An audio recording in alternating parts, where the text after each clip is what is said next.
The Curtain by Milan Kundera. Part 1, The Consciousness of Continuity. They used to tell a story about my father, who was a musician.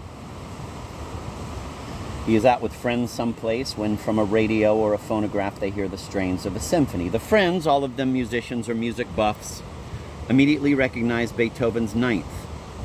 They ask my father, "What's that playing?"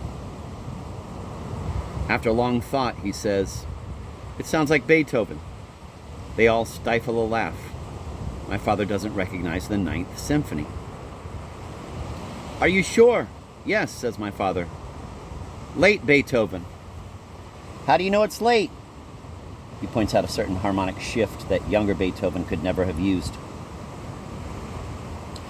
The anecdote is probably just a mischievous little invention. But it does illustrate the consciousness of continuity, one of the distinguishing marks of a person belonging to the civilization that is or was ours. Everything in our eyes took on the quality of a history, seemed a more or less logical sequence of events, of attitudes, of works. From my early youth, I knew the exact chronology of my favorite writer's works. Impossible to think Apollinaire could have written alcools after calligrams. Because if that were the case, he would have been a different poet. His whole work would have a different meaning. I love each of Picasso's paintings for itself, but I also love the whole course of his work understood as a long journey whose succession of stages I know by heart. In art, the classical metaphysical questions, where do we come from, where are we going, have a clear, concrete meaning and are not at all answerable.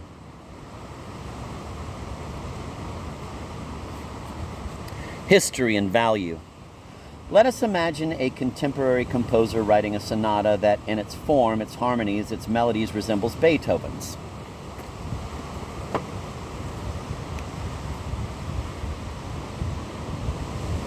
Let's even imagine that this sonata is so masterfully made that if it had actually been by Beethoven, it would count among his greatest works.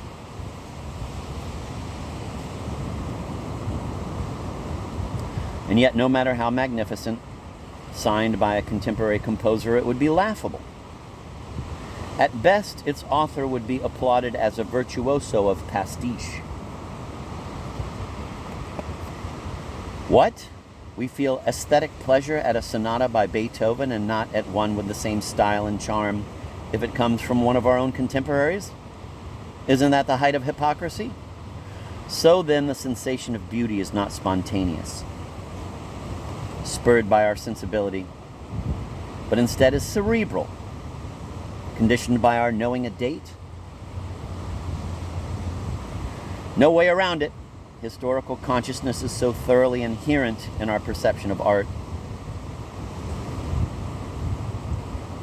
that this anachronism, a Beethoven piece written today, would be spontaneously, that is, without the least hypocrisy, felt to be ridiculous, false, incongruous, even monstrous. Our feeling for continuity is so strong that it enters into the perception of any work of art. Jan Mukarovsky, the founder of structural aesthetics, wrote in Prague in 1932, "Only the presumption of objective aesthetic value gives meaning to the historical evolution of art." End of quote. In other words, in the absence of aesthetic value, the history of art is just an enormous storehouse of works whose chronologic sequence carries no meaning.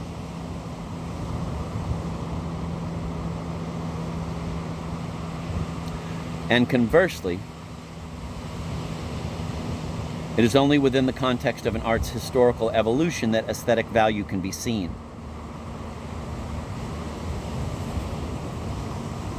But what objective aesthetic value can we speak of if each nation, each historical period, each social group has tastes of its own?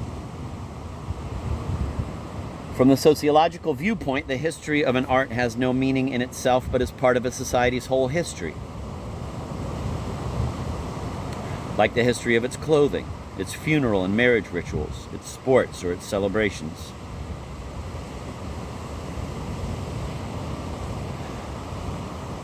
That is roughly how the novel is discussed in the Diderot and D'Alembert Encyclopédie, 1751 to 72. The author of that entry, the Chevalier de Jaucourt, acknowledges that the novel has a broad reach, quote, nearly everyone reads it, end of quote, and a moral influence, sometimes worthwhile, sometimes noxious, but not a specific value in itself. And furthermore, he mentions almost none of the novelists we admire today, not Rabelais, not Cervantes, not Quevedo, not Grimmelhausen, nor Defoe, nor Swift, nor Smollett, nor Lesage, nor the Abbé Prévost. For the Chevalier de Jaucourt, the novel does not stand as autonomous art or history. Rabelais and Cervantes. That the encyclopedist did not cite either one of them is no shock. Rabelais hardly worried about whether he was a novelist or not, and Cervantes believed he was writing a sarcastic epilogue to the fantastical literature of the previous period. Neither saw himself as a founder. It was only in retrospect, over time, that the practice of the art of the novel assigned them the role. And it did so not because they were the first to write novels, there are many other novelists before Cervantes, but because their works made clear, better than the others had, the raison d'etre of this new epic art, because for their successors, the works represented the first great novelistic values. And only when people began to see the novel as having a value, a specific value, an aesthetic value, could novels in their succession be seen as a history.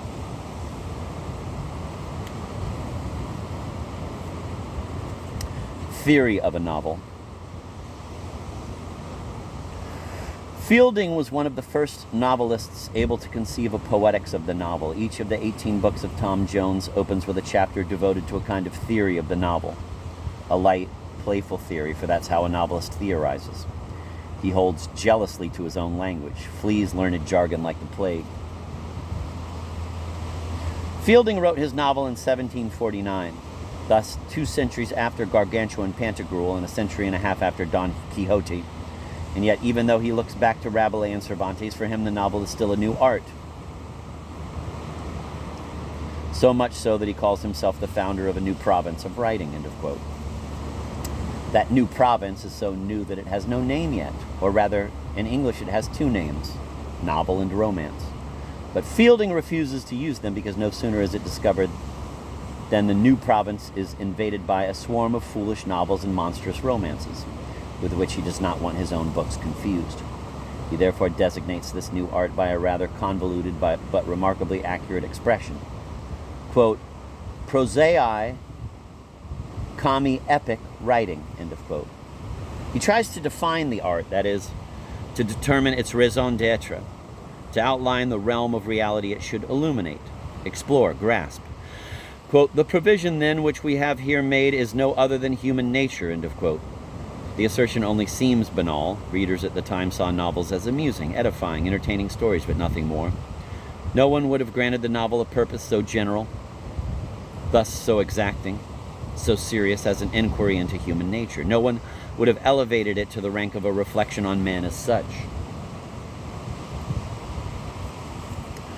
In Tom Jones, Fielding suddenly interrupts himself in mid-narration to declare that he is dumbfounded by one of the characters, whose behavior the writer finds, quote, the most unaccountable of all the absurdities which ever entered into the brain of that strange, prodigious creature man, end of quote. In fact, astonishment at the inexplicable in that strange creature man is for Fielding the prime incitement to writing a novel. The reason for inventing it. Invention is the key word for Fielding. He refers to its Latin source, inventio, meaning discovery or finding out. In inventing his novel, the novelist discovers an aspect of human nature till then unknown, concealed. So a novelistic invention is an act of knowing that Fielding defines as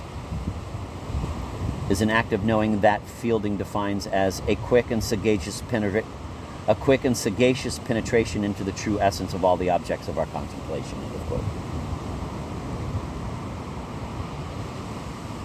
A remarkable sentence. The adjective quick indicates that he is speaking of a particular kind of knowing, in which intuition is fundamental. And the form of that prosai comi epic writing, quote, as I am the founder of a new province of writing, I am at liberty to make what laws I please therein. End of quote, Fielding proclaims, and he rejects out of hand any rules or limits which the literary bureaucrats or, quote, clerks, end of quote, his term for critics, would try to dictate to him. In his view, the novel is defined, and I see this as essential, by its raison d'etre, by the realm of reality it has to discover. Its form, however, arises in a freedom that no one can delimit and whose evolution will be a perpetual surprise.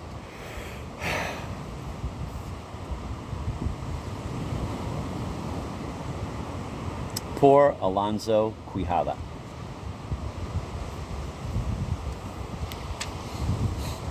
Poor Alonso Quijada meant to elevate himself into the legendary figure of a knight errant. Instead, for all of literary history, Cervantes succeeded in doing just the opposite. He cast a legendary figure down into the world of prose. Quote, prose, end of quote. The word signifies not only a non-versified language, it also signifies the concrete, everyday, corporeal nature of life. So to say that the novel is the art of prose is not to state the obvious. The word defines the deep sense of that art. Homer never wondered whether, after their many hand-to-hand struggles, Achilles or Ajax still had all their teeth. But for Don Quixote and Sancho, teeth are a perpetual concern. Hurting teeth, missing teeth. Quote, you must know, Sancho, that no diamond is so precious as a tooth. End of quote. But prose is not merely the difficult or vulgar side of life. It is also a certain beauty.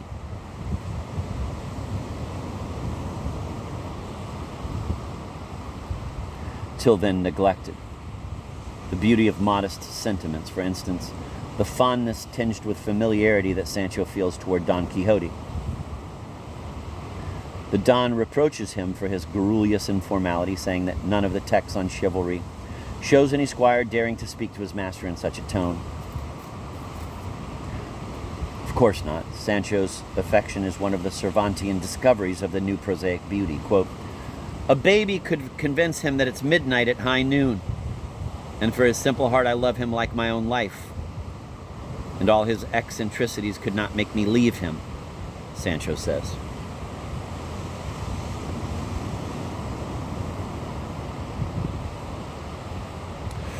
Don Quixote's death is the more moving for being prosaic, that is to say, devoid of all pathos. He has already dictated his will, and then for 3 days he lingers dying, surrounded by people who love him. Yet, quote, that does not keep the niece from eating, the housekeeper from drinking, or Sancho from being of good cheer. For the fact of inheriting something erases or lessens the sorrow man owes to death, end of quote.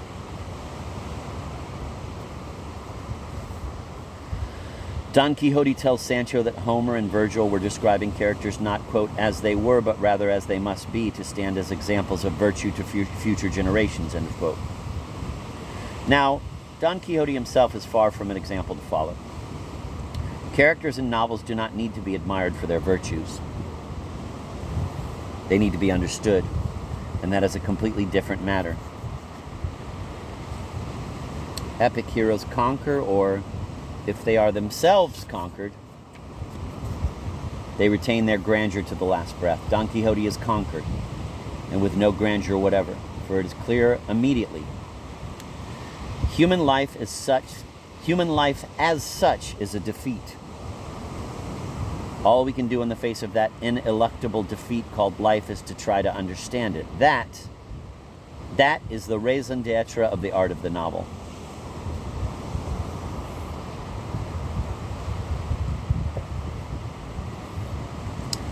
The despotism of story.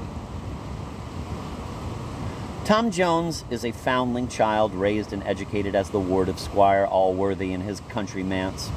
As a young man, Tom falls in love with Sophia, the daughter of a rich neighbor, and when his love bursts into the open at the end of Book 6, his enemies vilify him so treacherously that Mr. Allworthy casts him out in a fury. Then begin Tom's long wanderings, recalling the composition of the picaresque novel, in which a lone protagonist, a picaro, lives through a series of adventures, meeting new characters in each. And only toward the end, in books 17 and 18, does the novel return to the principal storyline. After a flurry of startling revelations, the enigma of Tom's origins comes clear. He is the natural son of Allworthy's cherished sister, long dead. He triumphs and, in the very last chapter of the novel, weds his beloved Sophia.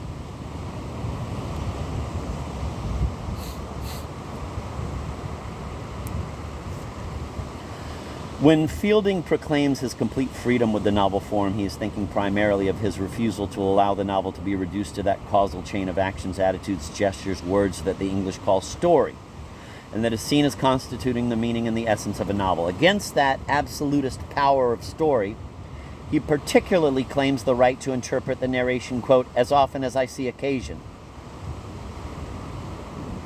end of quote, with the interpolation of his own comments and thoughts, with, in a word, digressions. Nonetheless, he too utilizes story as though it is the only possible means to assure unity in a composition, to bind the start to the finish.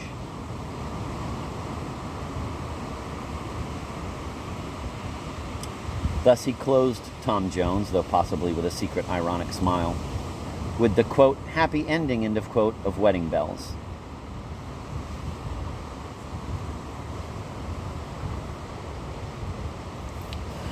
Seen from this perspective, Tristram Shandy, written 15 years later, comes as the first radical and total dethroning of story. Whereas Fielding, so as not to suffocate in the long corridor of a causal chain of events, flung wide the windows of digressions and episodes throughout, Stern renounces story completely. His novel is just one big manifold digression, one long festival of episodes whose unity, deliberately fragile, comically fragile, is stitched together by only a few eccentric characters and their microscopic, laughably pointless actions. People like to compare Stern to the great 20th century revolutionaries of the novel form, with good reason, except that Stern was no poet maudit. He was hailed by a broad audience. He carried out his grand feat of dethronement with a smile, with a laugh, with a guffaw. And no one called him difficult or incomprehensible. If he irritated, it was by his lightness, his frivolity, and even more by the shocking insignificance of the topics he wrote about.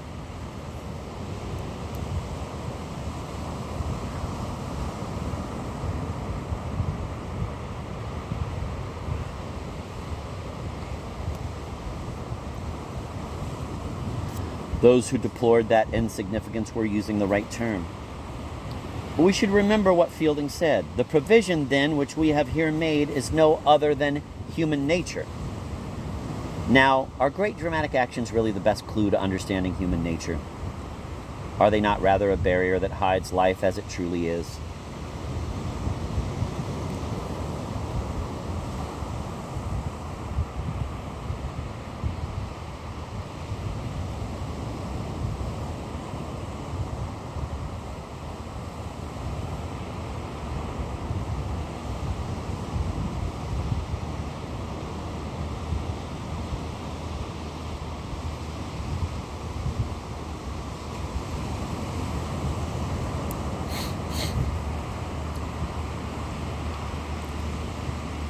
Isn't insignificance actually one of our greatest problems? Isn't that our fate? And if so, is that fate our good fortune or bad, our humiliation, or, on the contrary, our solace, our escape, our idyll, our refuge?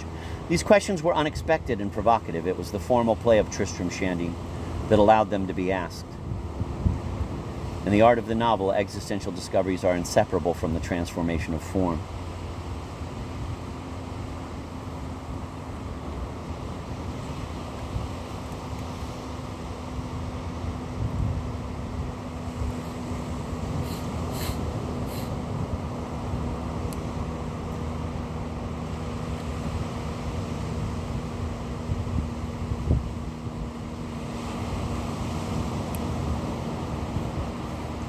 In search of present time. Don Quixote lay dying, and yet that did not keep the niece from eating, the housekeeper from drinking, or Sancho from being of good cheer. For a brief moment, that sentence parts the curtain that hides life's prose, but suppose we examine the prose more closely, in detail, moment by moment. How does Sancho's good cheer express itself? Is he talkative? Is he chatting with the two women? About what? Does he keep close by his master the whole time? By definition, what a narrator recounts is a thing that has happened, but each little event, as it becomes the past, loses its concrete nature and turns into an outline. Narration is recollection, therefore a summary, a simplification, an abstraction. The true face of life, of the prose of life, is found only in the present moment. But how to recount past events and give them back the presentness they've lost? The art of the novel found a solution, presenting the past in scenes. A scene, even one recounted in the grammatical past tense, is ontologically the present. We see and hear it. It unfolds before us here and now. When they were reading Fielding, his readers became auditors fascinated by a brilliant man who held them breathless with what he was telling. Balzac, some 80 years later, turned his readers into spectators, watching a movie screen before the fact, on which his novelist's magic made them see scenes they could not tear their eyes away from.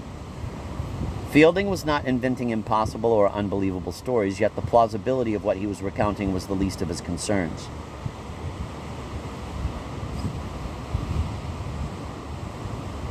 He wanted to dazzle his audience not by the illusion of reality, but by the enchantment of his story-making, of his unexpected observations, of the surprising situations he created. But later, when the novel's magic came to lie in the visual and auditory evocation of scenes, plausibility became the supreme rule, the condition sine qua non for the reader to believe in what he was seeing.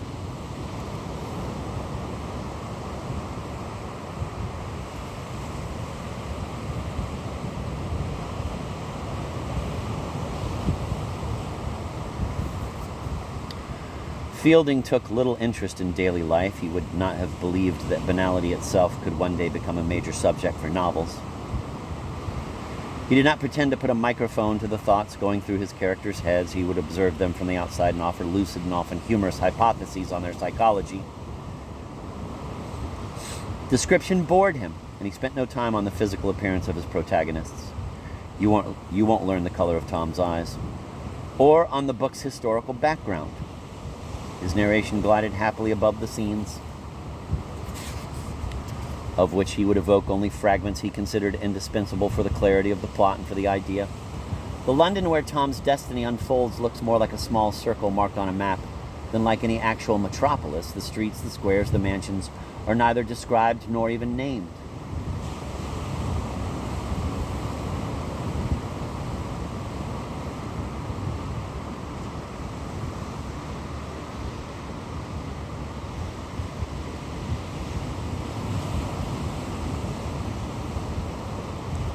The 19th century began amid decades of explosive events that time and again and from top to bottom transfigured the whole of Europe. Something essential in man's existence changed then and forever. History became everybody's experience. Man began to understand that he was not going to die in the same world he had been born into. The clock of history began to toll the hour in loud tones everywhere, even within novels whose time was immediately counted and dated. The shape of every little object, every chair, every skirt was stamped with its imminent disappearance, transformation. The era of descriptions began. Description, compassion for the ephemeral, salvaging the perishable. Balzac's Paris is nothing like Fielding's London. Its squares have their names, its houses their colors, its streets their smells and sounds. It is the Paris of a particular moment. Paris as it had not been before that moment and as it would never be again. And every scene of the novel is stamped, be it only by the shape of a chair or the cut of a suit, by history, which, now that it has emerged from the shadows, sculpts and resculpts the look of the world.